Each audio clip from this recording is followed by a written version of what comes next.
วันนี้นะคะมาเที่ยวแหลมแม่พิมพ์นะคะคนเยอะแยะเลยเห็นไหมคะคนเยอะแยะเลยนะคะเด็กๆเล่นน้ำกันสนุกนะคะวันนี้เป็นวันหยุดนะคะวันปีใหม่นะคะวันนี้นะคะจะพา FC มาชมทะเลนะคะวันนี้นะคะนั่นนะคะเด็กๆน่ารักจังนะคะ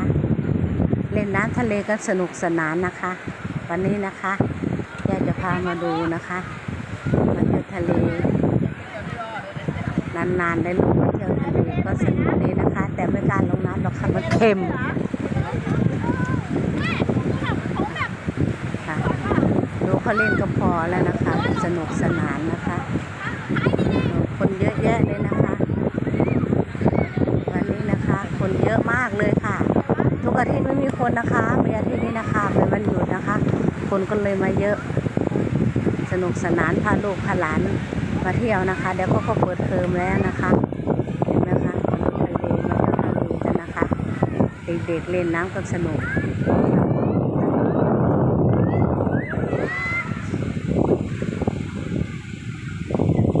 นะคะ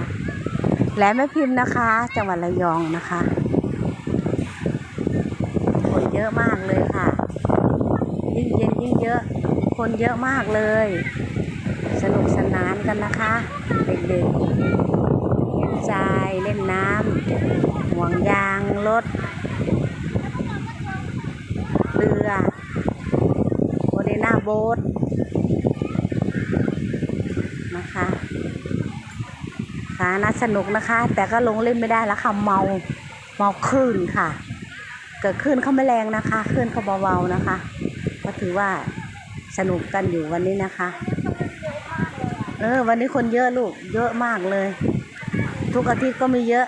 แต่วันนี้เป็นวันหยุดด้วยแล้วก็เด็กๆเก็บปิดเทอมแล้วเด็กต่างจังหวัดก็มาเที่ยวกันนะคะพ่อแม่เขาจะกลับบ้านส่งลูกส่งเต้ากลับบ้านเปิดเทอมนะคะก็เลยว่าอาทิตย์นี้เป็นอาทิตย์ที่พิเศษมากนะคะ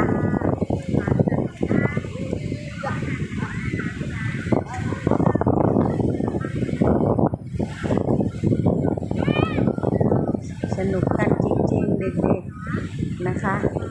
เล่นนะคะตะวันก็นะคะยิ่งเย็นนะคะยิ่งเย็นก็ยิ่งคนเยอะนะคะเห็นไหมคะดูทะเลมีแต่เด็กๆทั้งนั้นเลยค่ะสนุกสนานกันนะคะแต่เสียอย่างเดียวลูกสาวไม่ยอมลงเลยลูกสาวกลัวเจอหนุ่มเลยไม่กล้าลงทะเลนะคะ